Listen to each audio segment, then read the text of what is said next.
Assalamualaikum warahmatullahi wabarakatuh. Alhamdulillah wassalatu wassalamu ala Rasulillah nabiyina Muhammadin wa alihi wa sahbihi wa man wala. Asyhadu an la ilaha illallah wahdahu la syarika lah wa asyhadu anna Muhammadan abduhu wa rasuluh. Allah Ta'ala fi kitabihil karim, ya ayyuhalladzina amanu taqullaha haqqa tuqatih wa la tamutunna illa wa antum muslimun. Amma ba'd. Ayyuhal ikhwah, a'azzakumullah, Bapak dan Ibu sekalian, alhamdulillah kita bersyukur kepada Allah atas limpahan karunia dan nikmat yang Allah berikan kepada kita, terutama nikmat Islam dan nikmat iman, karena itu adalah nikmat yang sangat berharga sekali untuk kehidupan kita. Tema kita yaitu tentang adab bertetangga. Kenapa kita penting untuk memperhatikan masalah tetangga? Karena tetangga orang yang hidup yang paling dekat dengan kita. Di saat kita pergi, tentu tetanggalah yang kita amanahi untuk menjaga rumah kita. Maka dari itulah perhatian Islam tentang masalah tetangga yang besar sekali. Sampai-sampai Rasulullah SAW bersumpah dalam hadisnya, wallahi la yu'min, demi Allah tidak beriman. Wallahi la yu'min, demi Allah tidak beriman. Lalu ditanya, siapa wahai Rasulullah? Kata Rasulullah, alladzi la ya'manu jaruhu bawa'iqahu, itu yang tetangganya merasa tidak aman dari kejahatannya. Bahkan dalam hadis lain Rasulullah SAW bersabda, mazala Jibril yusini bil jar hatta dhanantu annahu sayuwarrithuhu. Senantiasa Jibril berwasiat untuk berbuat baik kepada tetangga, sampai-sampai aku mengira bahwa tetangga akan mewarisi tetangga yang lainnya. Ini menunjukkan betapa agungnya hak ketetanggaan dalam Islam. Maka kita penting untuk memahami apa hak-hak tetangga yang harus dipenuhi oleh kita sebagai seorang muslim. Namun sebelumnya kita ingin mengetahui siapa sih tetangga? Kapan disebut tetangga? Apa batasannya tetangga? Ikhtilaf para ulama tentang batasan tetangga menjadi beberapa pendapat.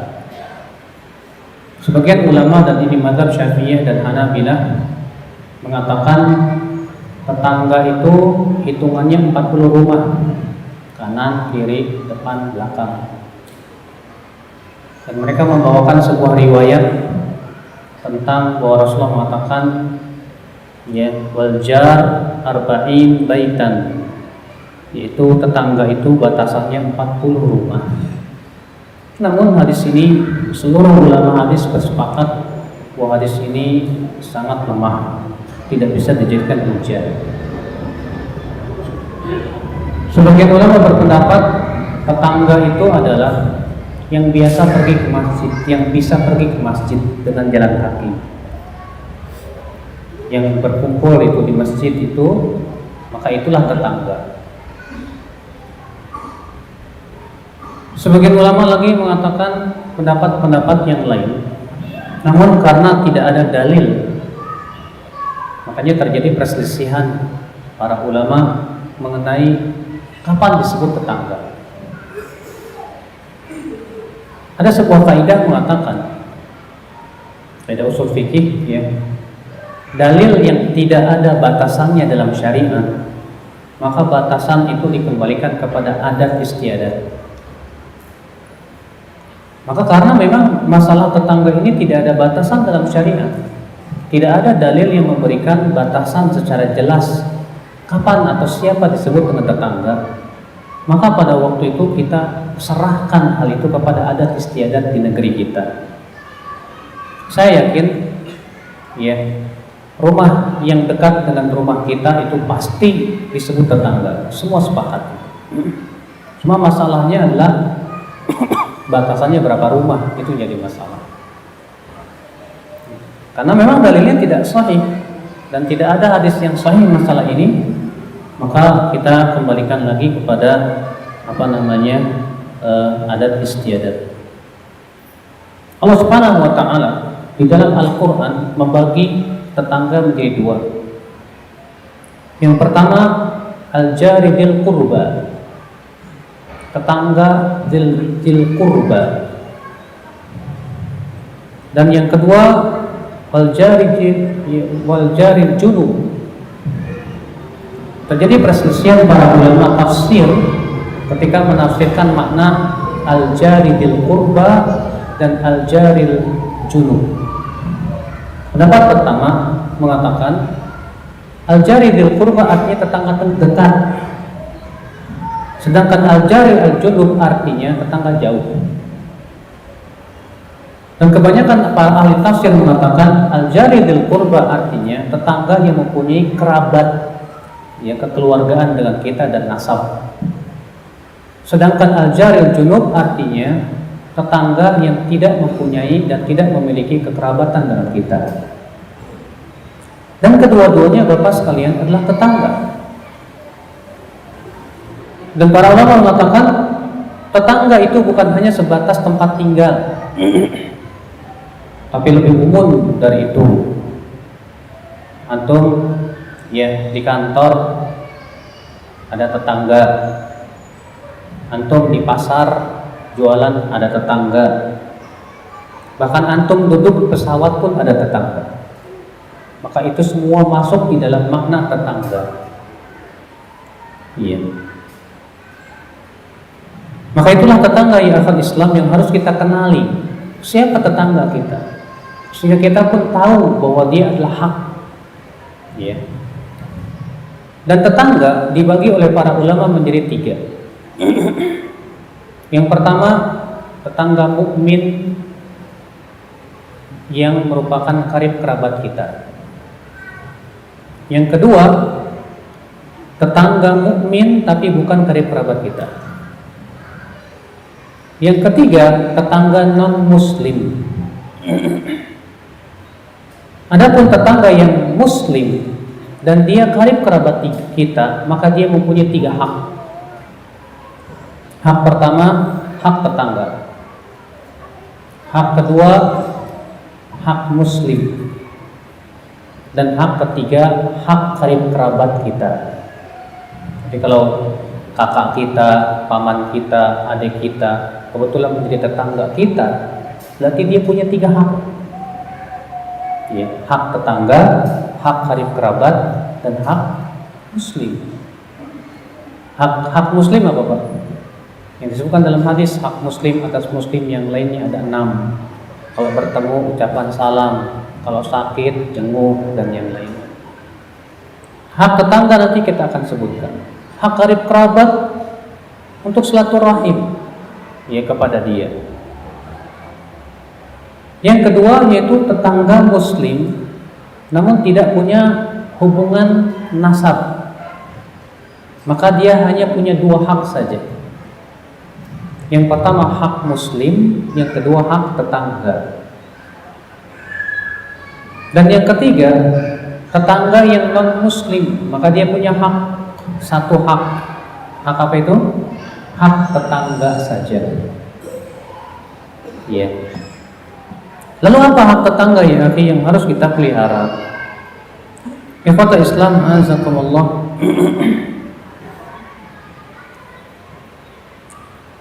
Apabila dia tetangga kita seorang muslim, maka yang harus kita pelihara adalah an yuhibba li jarihi ma yuhibbu li nafsihi. Hendaklah ia menyukai untuk tetangganya apa-apa yang ia suka untuk dirinya.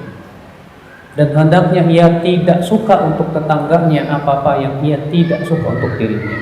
Ini juga mencakup baik muslim maupun non-muslim. Bapak suka enggak tetangga kita berbuat gaduh dan mengganggu diri kita, tidak suka. Kita pun tidak boleh suka untuk mengganggu tetangga kita. Apa suka kalau tetangga kita berbuat baik kepada kita? Suka. Demikian pula kita pun harus suka diri kita berbuat baik kepada dia. Dan inilah yang dimaksud dalam hadis Nabi SAW, la yu'minu ahadukum hatta yuhibba li akhihi ma yuhibbu li nafsihi minal khair. Tidak beriman seseorang dari kamu sampai ia suka untuk saudaranya sebagaimana ia suka untuk dirinya dari kebaikan. Iya. Kita tidak ingin menjadi tetangga yang suka mengganggu tetangga orang lain. Karena dalam Islam sudah kita sebutkan akhi, hak tetangga itu besar, ya. Maka dari itulah kita tidak boleh mengganggu tetangga kita dengan berbagai macam cara. Kadang ada orang ya, mengganggu tetangga dengan murotal Al-Quran, ya. Sehingga tetangganya tidak bisa tidur gara-gara kita setel kaset murotal kencang-kencang. Boleh tidak? Boleh nggak? Kan baca Quran bagus. Baca Quran bagus loh. Boleh nggak? Baca Quran bagus Pak, tapi kalau mengganggu tetangga nggak boleh. Ada sebuah hadis diriwayatkan Abu Daud bahwa Rasulullah SAW masuk ke dalam masjid. Masuk ke mana? Ke masjid. Rupanya didapati para sahabat sedang sholat, masing-masing sholat sunnah. Dan rupanya mereka mengeraskan bacaannya masing-masing. Akhirnya Rasulullah bersabda apa? Ala inna kullakum munajin rabbah. Ketahuilah, setiap kalian sedang bermunajat kepada Rabb-nya. Fala yajhar ba'dukum ala ba'd. Janganlah sebagian kalian mengeraskan bacaannya mengganggu yang lain. Baca Quran bagus Pak, tapi kalau baca Quran itu mengganggu tetangga nggak boleh. Ya. Saya mau setel kaset ceramah biar tetangga saya dengar. Disetelnya kenceng-kenceng. Kira-kira tetangga mau terima nggak? Belum tentu. Bisa jadi tetangga lagi ngantuk, butuh istirahat, lagi sakit gigi, dan yang lainnya. Dari mana Anda tahu bahwasanya tetangga itu pasti akan dengar kita? Yang ada pasti ngomel-ngomel. Siapa sih orang pagi-pagi? Ya, setel kaset ceramah kenceng banget gitu kan. Bisa mengganggu, bisa. Maka dari itu ya akhi azakumullah, walaupun itu sifatnya ibadah, walaupun itu sifatnya baca Quran ataupun zikir, tapi kalau sudah mengganggu tetangga tetap tidak boleh. Ya, tidak boleh ya akhi Islam azakumullah. Maka kalau kita tidak suka diganggu oleh orang, kita pun jangan suka mengganggu orang. Kalau ada tetangga berkata, ya terserah saya dong, ya saya mau gimana kek, ini kan kemerdekaan saya. Kita katakan Anda punya kemerdekaan, tetangga Anda pun juga punya kemerdekaan. Kalau Anda merdeka ingin bersuara keras, hak tetangga Anda pun merdeka tidak mau diganggu. Tak bisa dalam hal ini akal Islam. Maka itu yang pertama ya akal Islam azakumullah. Yang kedua, ya, hak tetangga adamu idaihi bi ayyi syai'in min qaulin aw amal. Jangan mengganggu dia dengan perkataan maupun perbuatan. Segala sesuatu yang bisa mengganggu tetangga tidak boleh, baik dengan perkataan, perbuatan, ataupun dengan kata-kata. Kadang maaf ya, kita ini kalau ngomong sama orang, sama tetangga suka nyelekit. Tahu kan nyelekit? Nyelekit itu nyakitin hati, Bang. Ada sebuah hadis, dan hadis ini disebutkan Al-Mudhi dalam kitab Targhib wa Tarhib. Dan hadis ini sahih. Dilaporkan kepada Rasulullah seorang wanita yukthiru min sholatil lail, banyak sholat malamnya,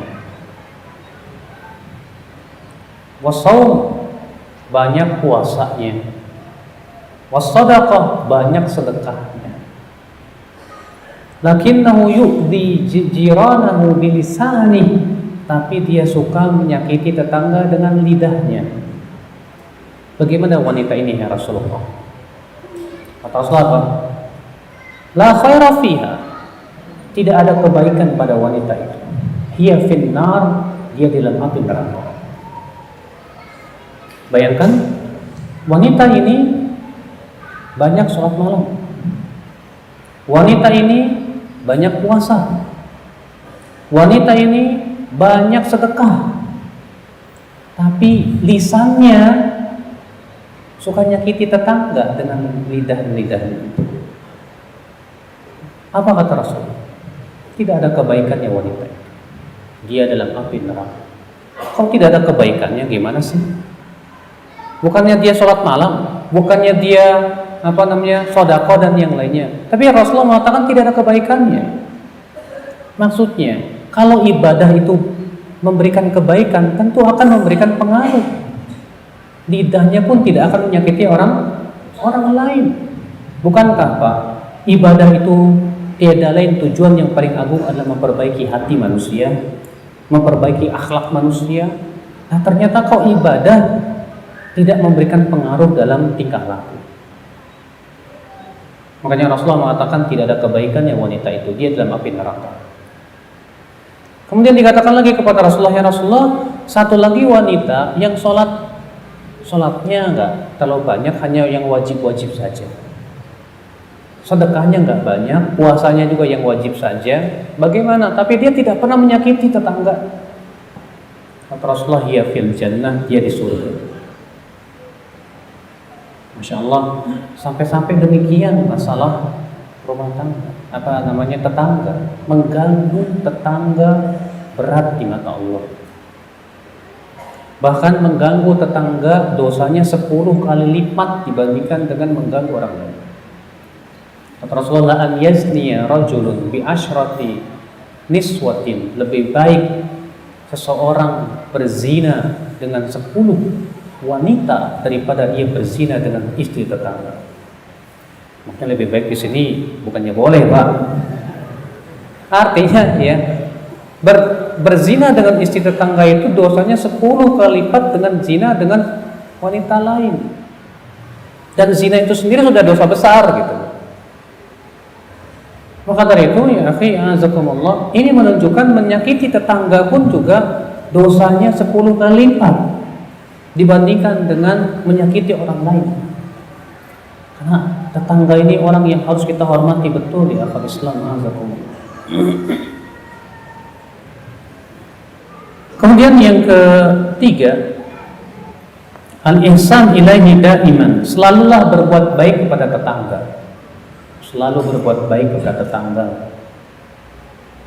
Kata Rasulullah dalam hadis riwayat Muslim, "Man kana yu'minu billahi wal yawmil akhir falyuhsin ila jarih."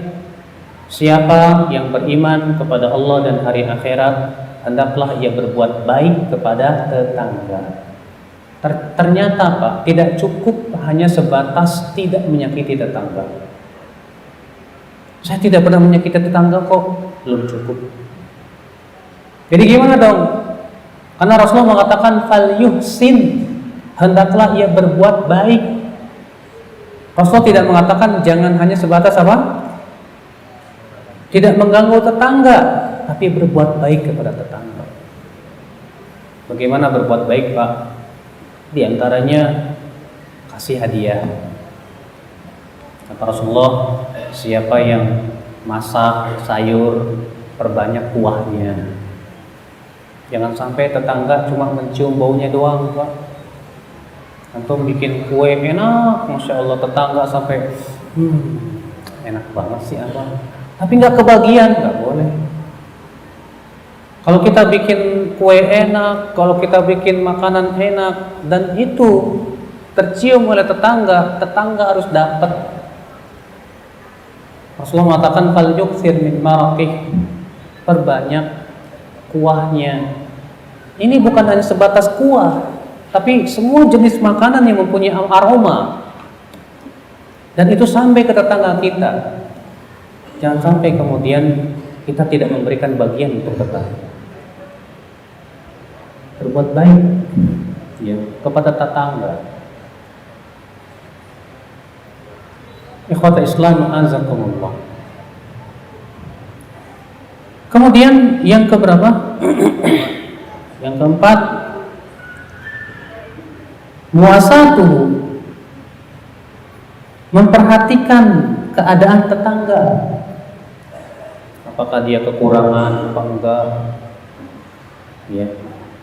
Itu penting sekali, akhi, karena Rasulullah bersabda dalam riwayat Tabrani dan disahihkan oleh Al-Hakim dan disetujui oleh Al-Dhahabi, "Laisal mu'min billadhi yashba' wa jaruhu ja'i'un ila jambihi." Bukanlah mukmin itu yang kenyang sementara tetangganya lapar. Orang yang beriman tuh enggak pernah sekalipun membiarkan tetangganya kelaparan. Iya. Ustaz, alhamdulillah saya mah tinggalnya di perumahan real estate. Jadi tetangga saya kaya semua. Ya alhamdulillah. Masalahnya kalau antum tinggal di kampung, di situ ada orang miskin dan yang lainnya. Menurut antum tinggal di real estate dengan tinggal di kampung lebih enak mana, Pak? Kalau menurut saya lebih enak di kampung. Kenapa? Karena di situ kita bisa merasakan ada orang miskin, kita lihat orang miskin, alhamdulillah kita bersyukur, kita merasa banyak kok nikmat saya yang Allah berikan kepada saya. Tapi kalau antum tinggal di real estate, tetangga beli BMW, itu yang maksa enggak, wah akhirnya berlomba-lomba. Ya itu kekurangannya, walaupun ada kelebihan yang lain. Tapi kalau kita tinggal di kampung, kita melihat tetangga kita yang miskin, Masya Allah, membantu mereka besar pahalanya. Kita pun juga bisa merasakan bagaimana sakitnya orang yang kelaparan. Coba antum pikirkan, kalau antum seperti dia, ya, di waktu pagi antum enak ada makanan, sementara tetangga kita nggak ada makanan apa-apa. Coba bayangkan kalau kita seperti dia, rasakan. Maka dari itulah Rasulullah SAW mengatakan apa? Bukanlah seorang mukmin yang kenyang sementara tetangganya apa? Lapar. Kalau kita tahu tetangga kita lapar, kasih makan. Makanya Rasulullah pernah ditanya, ya Rasulullah, ayul Islam khair? Hai Rasulullah, Islam apa yang paling baik? Hai Rasulullah, kata Rasulullah, tut'imut ta'am, yaitu kamu memberi makan. Memberi makan Islam yang paling baik. Bahkan ketika Rasulullah SAW ditanya, ketika Rasulullah mengabarkan inna fil jannati ghurafan, sesungguhnya di dalam surga itu ada kamar-kamar yang istimewa. Yura butunuha min zuhuriha wa zuhuruha min butuniha. Bagian dalamnya terlihat dari luarnya dan luarnya terlihat dari dalamnya. Saking indahnya itu kamar. Kemudian ditanya kepada Rasulullah, ya Rasulullah, buat siapa kamar-kamar yang istimewa itu? Kata Rasulullah, liman at'amat ta'am, bagi orang yang memberi makan, wa shalla bil laili wan nasu niyam, dan sholat malam ketika orang-orang tidur, ya, wa afsyas salam, dan dia menebarkan salam. Tuh lihat, ternyata orang yang suka memberi makan tetangga diberikan oleh Allah kamar-kamar yang istimewa, Pak. Ya. Kalau kita lihat tetangga kita terlilit hutang, bantu dia. Banyak diantara kita, Pak, maaf, cuek sama tetangga. Allah, ya, saya pernah melihat ada satu keluarga susah hidupnya. Mereka anak-anak yatim semua. Rupanya ibu dan bapaknya sudah meninggal. Sementara kakaknya yang paling tua, dia yang mencari nafkah. Dan ternyata kakak tertuanya sedang sakit berat. Adik-adiknya pun kelaparan. Sementara tetangganya kaya raya. Makanya kita datangi tetangga itu, orang itu miskin. kita bilang, kenapa kamu gak bawa ke rumah sakit? Iya tuh tetangga kami itu memang kaya tapi pelitnya minta ampun. Insya Allah, bayangkan Pak, Muslim, KTP-nya Islam, tapi subhanallah tidak ada kepedulian sama sekali kepada tetangga. Tetangganya mau miskin kayak mau papa kayak mau gimana kayak bodoh amat. Tidak boleh akhi seorang mukmin punya sifat seperti itu. Tidak boleh. Iya. Kemudian adab selanjutnya musyarakatuhu al-farah fil farah wal hazan wal huzn.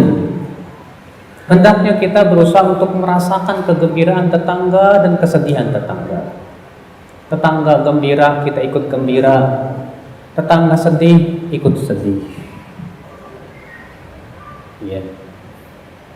Kadang kan kalau kita melihat tetangga gembira, bisa beli mobil, kita suka apa? Panas.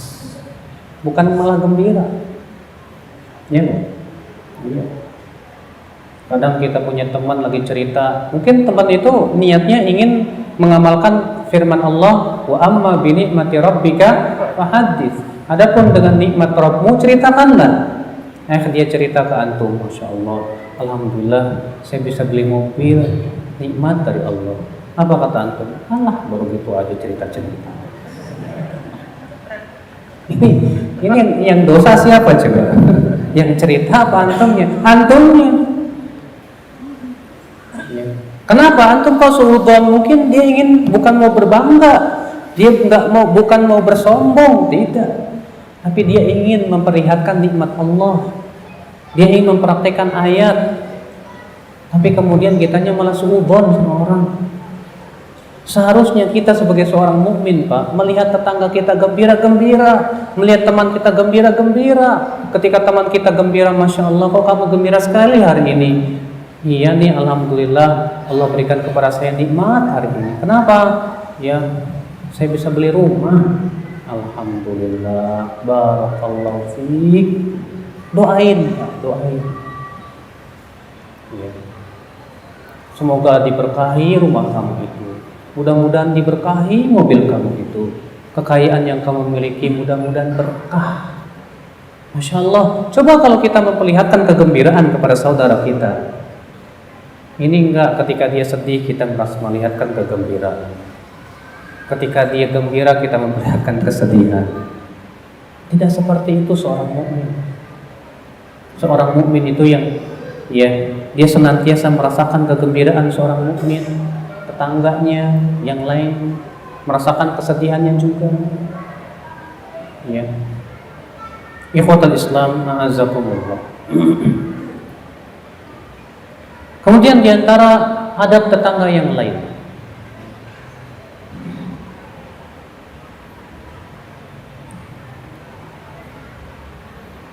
an yansahahu, memberikan nasihat yang baik kepada tetangga kalau ternyata dia berbuat perbuatan yang tidak baik.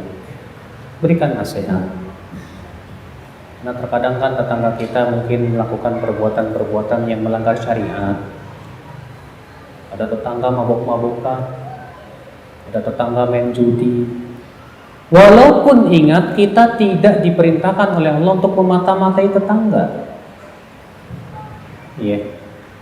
Kalau tetangga berbuat maksiat di dalam rumahnya, nggak perlu kita mata-matai. Kalau kita punya tetangga yang melakukan keburukan dalam rumahnya, tidak perlu kita mata-matai. Kita itu memberikan nasihat kapan, Pak? Ketika tetangga memang jelas-jelas memperlihatkan kemungkaran, maka kita nasihati sesuai dengan kemampuan kita.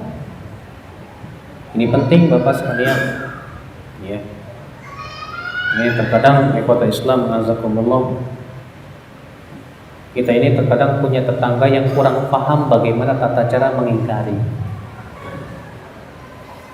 Saya pernah di Jawa itu, di suatu daerah di daerah Bekasi sana, ada seorang, saya ngisi kajian di daerah situ, kemudian DKM-nya begitu bangganya dan berkata, alhamdulillah di kampung ini tidak ada satupun non muslim, 100% muslim.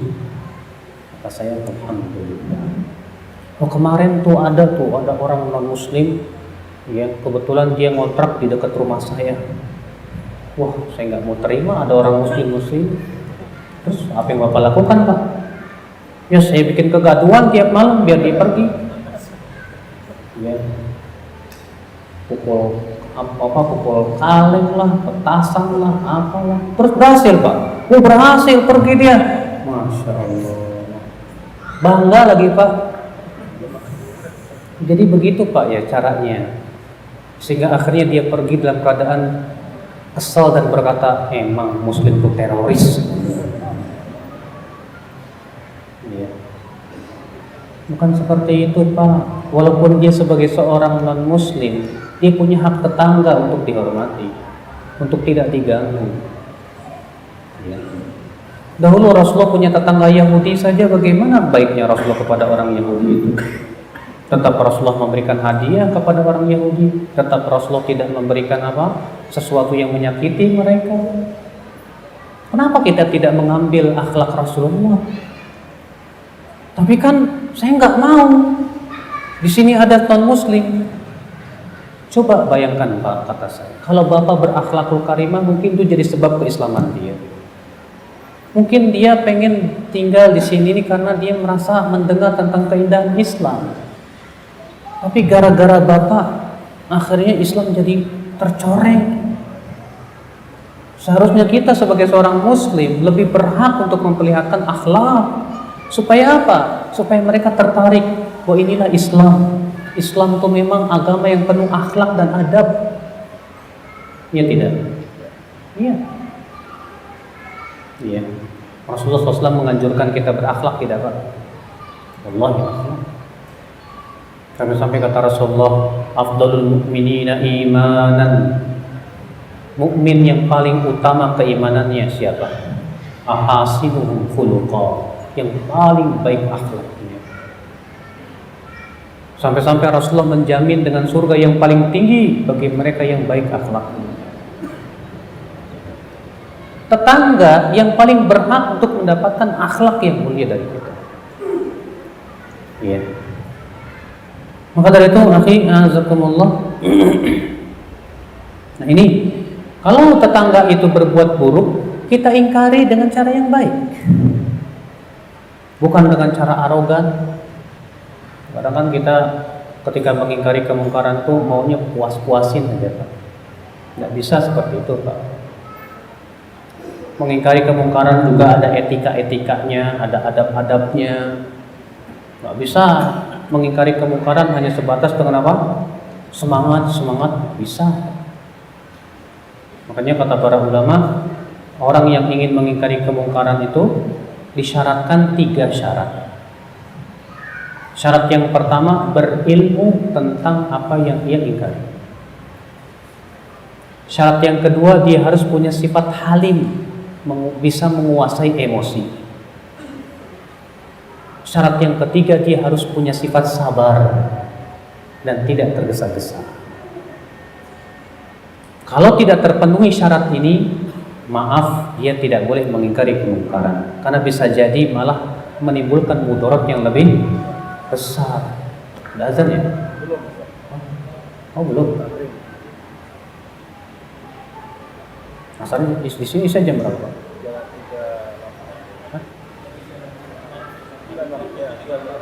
3:34. Oh. Maka akal Islam, azakumullah, jadi mengingkari tetangga pun juga harus dengan adab, dengan baik-baik, dengan akhlak dan yang lainnya. Ya. Kemudian adab bertetangga yang lainnya, ta'zimu hurmatil jar wa adamu khiyanatihi, mengagungkan kehormatan tetangga dan tidak boleh mengkhianati tetangga. Berbuat khianat itu haram. Maka pada waktu itu, ya akhwat Islam, mengkhianati tetangga lebih haram lagi. Karena tetangga orang yang hidup di dekat kita, tetangga yang menjadi kepercayaan kita. Ketika kita pergi, sebagian sudah sebutkan ya, kita akan titipkan kunci rumah ke tetangga. Nah kalau tetangga kemudian mengkhianati kita, Masya Allah, betapa tidak amannya kita kalau begitu. Sementara Rasulullah mengatakan kebahagiaan hamba itu ada pada 4. Kebahagiaan hamba ada pada berapa? 4. Arba'atun minas sa'adah, kata Rasulullah. Ada 4 yang merupakan kebahagiaan hamba. Yang pertama apa? Wanita istri yang salihah. Yang kedua apa? Rumah yang luas. Yang ketiga apa? Kendaraan yang nyaman. Yang keempat, tetangga yang saleh. Ya. Kalau antum punya tetangga yang tidak saleh, suka menyakiti, saya yakin antum tidak akan bahagia. Maka dari itulah disinilah Islam ya, sangat menganjurkan kita untuk menghormati dan menjaga hak-hak ketetanggaan dan kehormatan mereka dan tidak mengkhianati mereka. Kemudian selanjutnya ya akhi, melaksanakan hak-hak muslim apabila memang tetangga kita seorang muslim. Seperti apa? Kalau dia mengucapkan salam assalamualaikum, kita ucap waalaikumsalam. Kalau kita ketemu, kita anjurkan assalamualaikum salam. Kadang kita sama tetangga cuman oi pagi pak, pagi. Jangan pagi ya. Kalau bisa assalamualaikum, waalaikumsalam ya. Gimana kalau non muslim mengucapkan salam assalamualaikum, jawabannya apa? Boleh jawab apa enggak? Terjadi perselisihan para ulama. Sebagian ulama mengatakan jawab khusus, cukup dengan waalaikum saja. Kalau ada non muslim berkata assalamualaikum, maka cukup jawab waalaikum. Sementara sebagian ulama lagi mengatakan jawab secara sempurna, waalaikumsalam. Berdasarkan keumuman ayat wa idza huyyitum bi tahiyyatin fahayyu bi ahsana minha aw rudduha. Apabila kalian diberikan salam, maka ucapan dengan yang sama atau yang lebih baik dari itu. Ya, ini terjadi ikhtilaf para ulama tentang masalah menjawab salam non-muslim. Kemudian ya akhwal Islam azakumullah, hak muslim atas muslim yang lainnya apa? Apabila dia mengundang kita, datangi. Undangan, walaupun cuma undangan makan pisang goreng, datang Pak. Besok makan pisang goreng di rumah saya ya. Ya, datang, wajib. Bahkan dalam satu riwayat orang yang tidak mendatangi undangan itu dia sudah memaksiati Rasulullah. Walaupun cuma ngundang minum kopi, datang. Besok saya ngundang kamu minum kopi di rumah saya ya. Selama kita tidak ada ya udzur, kecuali kalau udzur, aduh maaf saya nggak bisa, besok ada acara, nggak masalah. Tapi sementara kita bisa, dia ngundang kita, maka harus datang Pak. Ya, harus datang. Karena ini hak muslim atas muslim yang lain. Kalau dia sakit, jenguk. Allah Rasul sabda, nanti pada hari kiamat Allah akan berfirman kepada seorang hamba, ya abdi inni marid, wahai hambaku, aku sedang sakit. Kata si hamba, ya Allah, bagaimana engkau sakit sementara engkau Rabbul Alamin? Kata Allah, tetanggamu sakit, kenapa kamu tidak jenguk dia? Sampai-sampai kalau kita nggak jenguk tetangga yang sakit, ditegur sama Allah. Nanti pada hari kiamat, tetangga kita sakit, kata para ulama, walaupun dia sakit gigi, jenguk. Cuma sakit gigi doang, jenguk. Bapak tahu Pak, keutamaan menjenguk orang sakit itu luar biasa Pak. Kata Rasulullah, man ada maridhan, siapa yang menjenguk tetangga di waktu pagi, salat alaihi sab'una alfa malak hatta yumsi, maka akan berselawat kepadanya 70.000 malaikat sampai sore hari. Dan siapa yang menjenguk orang sakit di waktu sore, akan berselawat kepadanya 70.000 malaikat sampai pagi. Bayangkan. Amalannya ringan, cuma datang doang.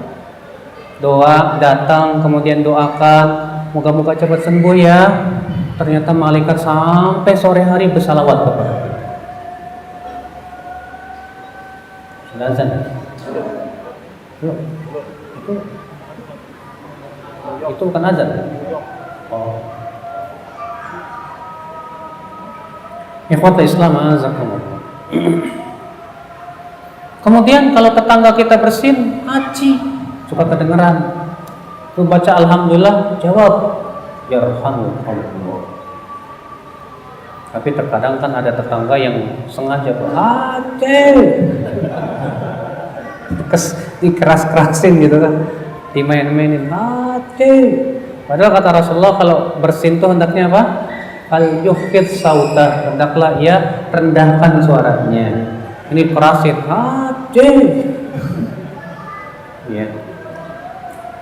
Maka kalau dia mengucapkan alhamdulillah, kita ucapkan yarhamukallah.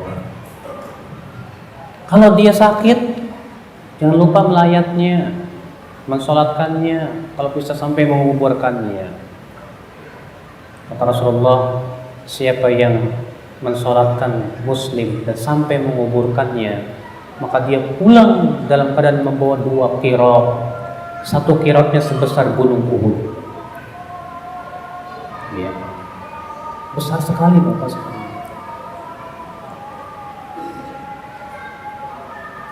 Kemudian akhwat Islam azakumullah, kalau kita mau menjual rumah kita, nah ini adab selanjutnya. Maka yang pertama kali kita tawarkan tetangga kita. Sebagaimana dalam hadis Nabi sallallahu alaihi wasallam, "Man kanat lahu ardun fa arada bai'aha falya'ridha 'ala jari." Siapa yang punya tanah dan dia mau menjual tanahnya tersebut, hendaklah ia tawarkan dulu ke tetangganya. Kenapa? Karena tetangganya yang paling berhak dulu. Saya mau jual rumah nih, rumah saya. Barangkali tetangga ada yang mau beli rumah saya. Oh, nggak mau, ya udah. Baru kita tawarkan kepada orang lain. Ya. Begitu ikhwatul Islam azakumullah. Kemudian di antara tetangga yang lainnya sudah masuk Isya. Baik. Kita cukup dulu. Dan insyaallah setelah sholat Isya kita langsung tanya jawab ya. Assalamualaikum warahmatullahi wabarakatuh. Alhamdulillah wassalatu wassalamu ala Rasulillah. Bagaimana menyikapi tetangga yang selalu cemberut, padahal kita selalu menegur sapa duluan? Biarin aja Pak, dosanya buat dia. Bapak tegur assalamualaikum, cemberut, biarin aja dia yang dosa. Besok tegur lagi cemberut, tambah lagi dosanya. Jadi kita melakukan itu, yang pertama adalah mengharapkan pahala. Emang sih gak enak dicemberutin Pak, tapi mudah-mudahan dengan langkah seperti itu, setidaknya yang pertama kita memberikan pelajaran. Yang kedua, yang penting kita dapat pahala gitu. Makanya kata para ulama, di antara adab tetangga, sabar menghadapi tetangga yang tidak baik akhlaknya. Memang ya, kalau kita punya tetangga seperti itu yang selalu cemburut sama kita, seakan-akan memusuhi kita dan yang lainnya, maka tidak ada yang terbaik kecuali kita tetap yang pertama sabar, yang kedua berakhlakul karimah kepada dia. Ada sebuah hadis bahwa ada seorang laki-laki datang kepada Rasulullah dan berkata, "Wahai Rasulullah, saya punya karib kerabat, asiluhu wa qata'ani." Saya menyambung silaturahim dengan dia, tapi dia malah memutuskannya dengan saya. Wa asna'u lahul ma'ruf, dan saya berusaha berbuat baik kepada dia, tapi dia malah berbuat buruk kepada saya. Apa yang harus saya lakukan ya Rasulullah? Kata Rasulullah, "In kana kama qulta," kalau benar yang kamu katakan, faka'annaka tusifuhumul mal, seakan-akan kamu meneburkan debu panas ke wajahnya. Wala yazalullahu 'alaika dhahiran, dan Allah akan terus membela kamu selama kamu terus berbuat seperti itu kepada dia. Artinya kalau kita balas perbuatan buruk dengan perbuatan baik kita, seakan-akan kita meneburkan berdebu panas ke wajah dia. Kenapa? Karena dia hakikatnya dengan sikap seperti itu dia berbuat dosa, sementara kita tidak berbuat dosa.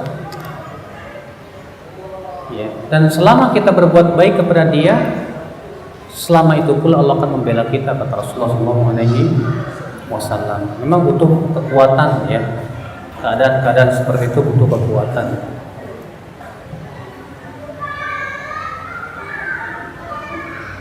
Bagaimana kalau kita ngasih makan ke tetangga tapi tetangga malah mencela makanan itu? Sama dengan yang tadi, Pak. Kita ngasih makan malah dicela. Ya udahlah, sabar-sabar hati aja. Iya. Harus sabar, mau gimana lagi? Mau marah-marah, ya udah. Karena marah-marah itu bukan solusi. Kadang kan kita kesel, ya, udah mending dikasih makan, nyela lagi. Akhirnya malah adu mulut sama dia. Maka nggak ada manfaatnya, udahlah biarin aja. Besok-besok saya nggak mau kasih lagi. Kadang kan hati kita dongkol kan gitu. Besok-besok ngapain dikasih? Dikasih malah dicela. Ya coba kasih lagi sama yang lebih enak dari itu. Pak, ini kue Pak, harganya 200.000. Mahal nih kue. Iya. Mudah-mudahan dengan seperti itu dia mau malu. Iya. Anak saya hampir 2 tahun. Saya selalu menjaga agar tidak sering bermain dengan anak-anak tetangga yang nakal-nakal. Ya. Bagaimana yang harus saya lakukan? Susah memang kalau kita punya tetangga anaknya nakal. Kenapa? Karena ketika kita pergi, anak kita mungkin main sama dia, sehingga butuh kepada penjagaan yang ekstra ketat. Tapi sebetulnya bisa diusahakan dengan cara memberikan doktrin. Karena anak kecil itu mudah didoktrin. Kita ulang-ulangi aja, nah kamu jangan main sama dia, dia nakal. Nah jangan kamu main sama dia. Ulang-ulangi gitu. Nanti terekam sendiri sama dia. Sehingga dengan seperti itu menjadi apa? Ya, ketika dia mau main sama dia ingat perkataan ibunya, dia nakal. Tapi kita pun harus memberikan solusi teman lain. Jangan hanya sebatas jangan main sama dia, dia nakal. Tapi kita tidak memberikan teman yang baik. Sementara yang namanya anak itu kan pengennya main dan dia butuh teman. Sambil kita memberikan doktrin seperti itu, sambil kita pun juga memberikan solusi yang terbaik buat anak-anak kita. Ya.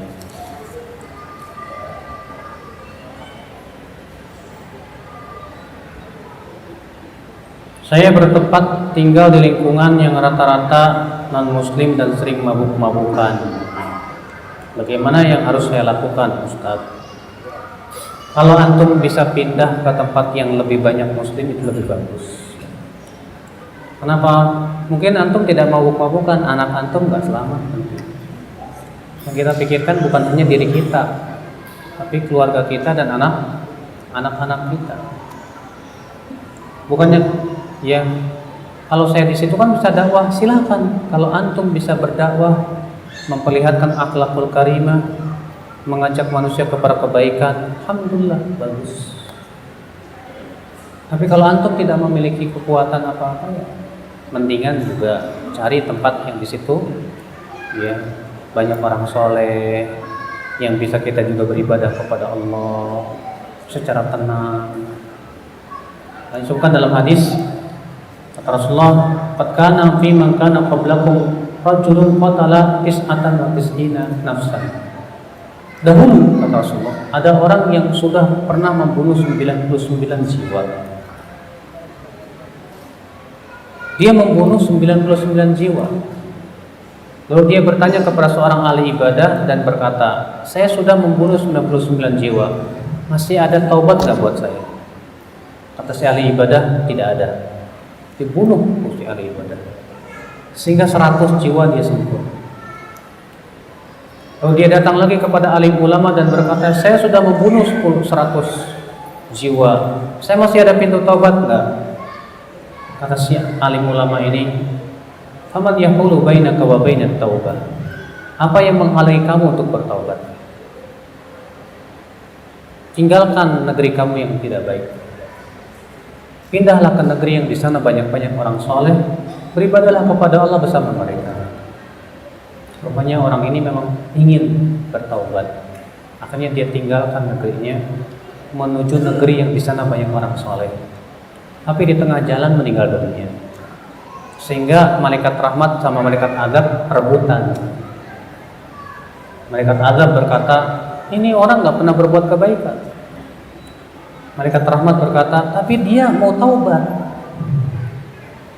Akhirnya Allah mengirimkan malaikat untuk jadi hakim. Ya, coba ukur kemana yang lebih dekat. Ternyata lebih dekat ke negeri yang ia tuju sejengkal. Diambillah oleh malaikat rahmat, diampuni dosa. Makanya apa ya? Kalau kita ingin punya dan bisa mendidik anak keluarga yang baik, kita pun harus bisa menyediakan lingkungan yang baik. Tapi kalau lingkungan kita tidak baik, di sana banyak, di depan mabok-mabokan, di kanan berjudi, yang ini berzina, susah. Mendidik keluarga di tempat seperti itu sulit dan ekstra sulit. Ya, Allah.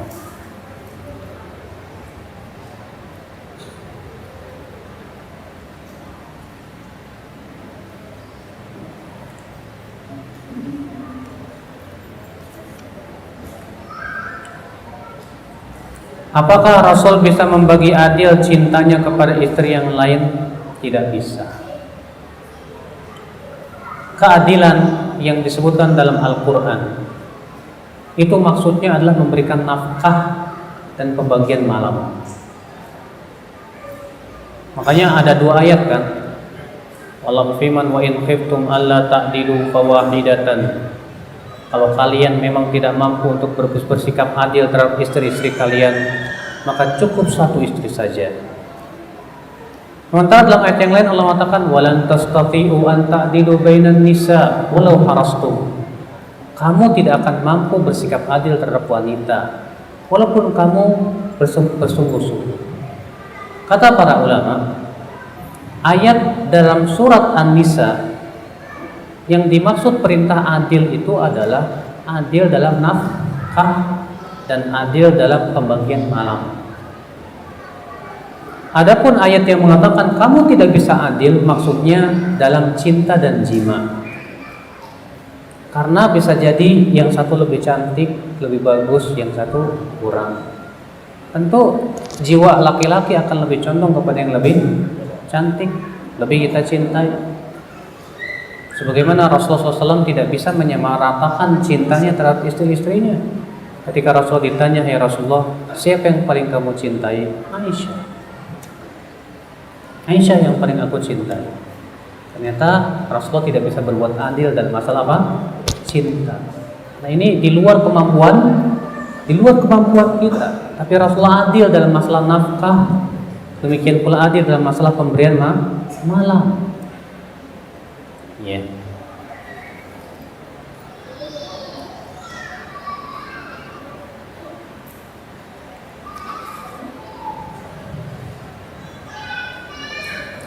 Bagaimana adab menjenguk tetangga non-muslim yang sakit menurut syariat Islam? Jenguk aja Pak. Dahulu Rasulullah SAW menjenguk seorang pemuda Yahudi yang sakit. Kemudian Rasul menawarkan Islam ke pemuda itu. Lalu pemuda itu berkata kepada ayahnya, bagaimana ayah? Kata ayahnya, taati saja. Makanya dia bersyahadat lalu meninggal. Sehingga di sini menunjukkan bolehnya menjenguk walaupun non muslim, Yahudi sekalipun, nggak apa-apa. Apalagi itu tetangga kita yang non-muslim sakit, jenguk. Dengan harapan mudah-mudahan dengan kita menjenguk dia mau masuk Islam. Itu yang kita harap. Ya. Bagaimana hukum wanita haid masuk masjid? Terjadi perselisihan para ulama. Jumhur, kebanyakan ulama mengatakan wanita haid tidak boleh masuk masjid. Namun, bagi mereka yang mempelajari dalil-dalil pendapat yang mengatakan tidak boleh wanita masuk masjid, dia akan dapati hampir semuanya lemah. Tidak ada satupun dalil yang sahih yang bisa jadikan pijakan. Pendapat yang saya condong kepadanya, wanita haid boleh masuk masjid. Dalilnya yang pertama, bahwasanya di zaman Rasulullah ada seorang wanita yang tinggal di masjid, hitam legam,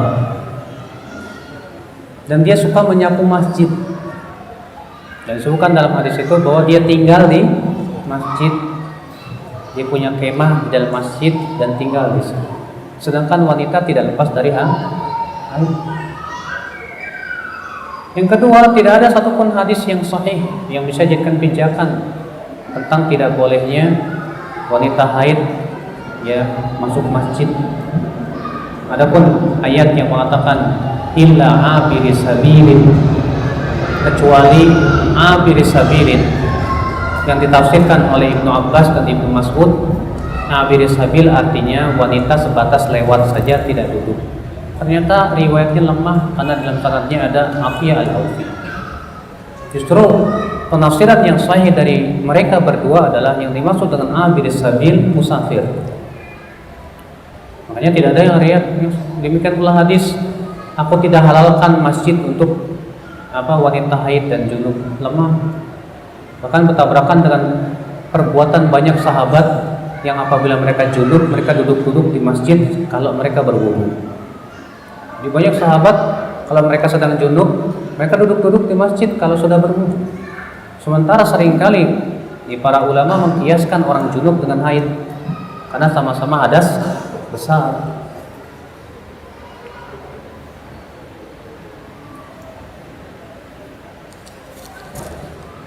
Baiklah, saya kira cukup sampai di sini. Mudah-mudahan apa yang saya sampaikan bermanfaat. Mohon maaf bila ada kata-kata yang tak berkenan. Dan benar itu semuanya dari Allah, yang salah itu dari kelemahan ilmu saya. Subhanallah wa bihamdik, asyhadu an la ilaha illa anta, astaghfiruka wa atubu ilaik. Wassalamualaikum warahmatullahi wabarakatuh.